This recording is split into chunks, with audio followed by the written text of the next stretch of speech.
여러분, 우주는 어디에서 왔을까요? 그리고 우리는 또 어디로 가고 있는 걸까요? 인류 역사상 가장 위대한 과학자 중 한 명으로 꼽히는 스티븐 호킹. 그가 그의 책 시간의 역사에서 바로 이 질문에 대한 답을 찾아 나섭니다. 자, 지금부터 빅뱅에서 블랙홀까지 우주의 가장 깊고 어두운 비밀 속으로 저와 함께 떠나보시죠. 스티븐 호킹은 정말 평생에 걸쳐서 이 단 하나의 질문에 대한 답을 찾으려고 했어요. 그래서 오늘 우리는 그의 위대한 여정을 한번 따라가 보면서 우주와 시간의 진짜 본질이 뭔지 탐험해 보려고 합니다. 밤하늘을 가득 채운 저 무수한 별들을 보세요. 우리 인류는 정말 까마득한 옛날부터 저 별들을 보면서 똑같은 질문을 던져왔습니다. 우리는 어디에서 왔을까? 이 모든 건 대체 어떻게 시작된 걸까? 바로 그 경이로움과 순수한 호기심이 모든 과학적 탐구의 출발점이었죠. 자, 그런데 스티븐 호킹은 이 아주 오래된 질문들에 신화나 철학이 아니라 현대 물리학이라는 어떻게 보면 가장 정밀하고 차가운 언어로 답을 찾으려고 했습니다. 그 위대한 여정은 과연 어떻게 시작됐을까요? 그렇죠. 모든 위대한 발견은 한 걸음부터 시작되는 법이니까요.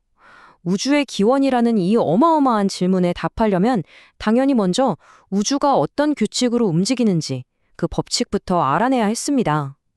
그리고 호킹이 등장하기 전에 그 길을 먼저 닦아준 거인들이 있었죠. 맞아요. 호킹은 혼자가 아니었습니다. 그의 놀라운 연구를 가능하게 한 거대한 지적 흐름이 있었던 거죠.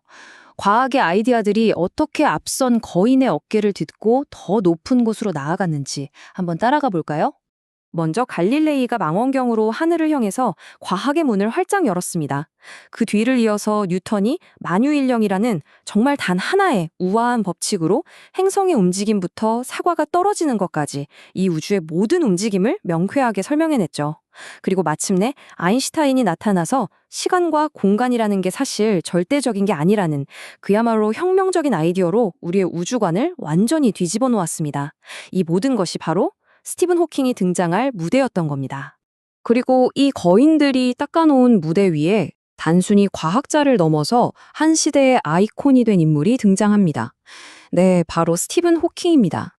이 한마디에 정말 그의 모든 것이 담겨 있는 것 같아요. 그의 위대한 이론들을 들여다보기 전에 우리는 먼저 그의 삶 자체를 알아야만 합니다. 상상조차 할 수 없는 육체의 한계 속에서 그의 정신은 우주 그 자체만큼이나 자유롭고 무한했으니까요. 21살, 정말 젊은 나이에 그는 의사로부터 몇 년밖에 살지 못할 거라는 시한부 선고를 받았습니다.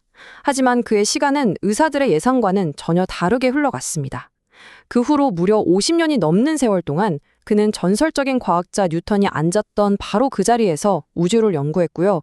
특히 블랙홀에 대한 인류의 이해를 송두리째 바꿔놓았습니다. 그의 삶 자체가 인간 의지의 가장 위대한 증명이었던 셈이죠. 자, 그럼 이제 본격적으로 그의 경이로운 연구 속으로 한번 뛰어들어 보죠. 스티븐 호킹 하면 딱 떠오르는 두 가지 키워드가 있죠. 바로 빅뱅, 그리고 블랙홀입니다. 13억. 이게 바로 지금 우리가 추정하는 우리 우주의 나이입니다. 이 모든 것이 빅뱅이라고 불리는 거대한 폭발과 함께 상상할 수도 없이 뜨겁고 작은 한 점에서 시작되었다는 거죠. 근데 이게 그냥 상상이 아니에요. 아주 확실한 증거들이 있습니다. 우주 전체에 아주 희미하게 남아있는 빅뱅의 메아리, 우주 배경 복사가 첫 번째 증거고요.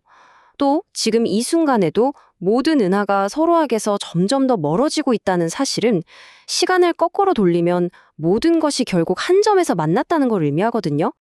그리고 바로 여기서부터가 정말 흥미로운 지점인데요. 호킹은 우주의 탄생인 빅뱅과 거대한 별의 죽음인 블랙홀이 사실은 똑같은 물리법칙의 양면이라는 걸 밝혀냈습니다. 우주의 시작과 끝이 하나로 연결되는 정말 소름 돋는 순간이죠. 자, 블랙홀을 이해하려면 먼저 이 사건의 지평선이라는 개념을 알아야 돼요. 말 그대로 이 선을 넘어가면 그 안에서 무슨 사건이 일어나도 우리에겐 절대 알려질 수 없다는 뜻입니다. 빛조차 빠져나오지 못하는 그야말로 완벽한 감옥의 경계선 같은 거죠. 그리고 그 블랙홀의 가장 중심부에는 특이점이라는 게 존재합니다. 근데 이게 놀랍게도 빅뱅이 시작된 바로 그 지점과 똑같은 개념이라는 거죠. 시간과 공간의 모든 법칙이 다 무너지고 우리가 알고 있는 물리학이 더 이상 통하지 않는 그런 미지의 영역입니다. 이렇게 빅뱅과 블랙홀, 이 우주의 양극단을 연구하면서 호킹은 결국 물리학의 가장 원대한 꿈에 도달하게 됩니다. 바로 모든 것을 설명하는 단 하나의 궁극적인 이론이죠. 우리 우주를 움직이는 네 가지 힘, 그러니까 중력, 전자기력, 그리고 원자핵을 다루는 두 가지 힘이 있거든요. 이 네 가지 힘을 단 하나의 아름다운 방정식으로 통합하는 것, 물리학자들은 이걸 모든 것의 이론이라고 부릅니다. 호킹은 이게 바로 인류 지성이 도달해야 할 최종 목표라고 생각했어요. 그런데 호킹은요, 이 원대하고 멋진 꿈을 혼자만 간직하지 않았습니다. 그는 이 경이로운 우주의 이야기를 가능한 한 많은 사람들과 나누고 싶어 했죠. 그 결과가 바로 이 어마어마한 숫자입니다. 전 세계적으로 1000만 부 이상 팔린 그의 책, 시간의 역사죠. 이 책이 그냥 베스트셀러가 아니었어요. 어려운 수학 공식을 딱 하나만 빼고 거의 쓰지 않고 우주의 가장 깊은 비밀을 정말 옆에서 이야기해 주듯이 풀어냈거든요. 덕분에 스티븐 호킹은 아인슈타인 이후에 가장 유명하고 사랑받는 과학자가 됐고 전 세계 수많은 사람들에게 밤하늘을 다시 올려다볼 이유를 선물했습니다. 이 비유 정말 기가 막히지 않나요? 우리가 북극점에 딱 서 있으면 더 북쪽이라는 방향 자체가 의미가 없어지잖아요.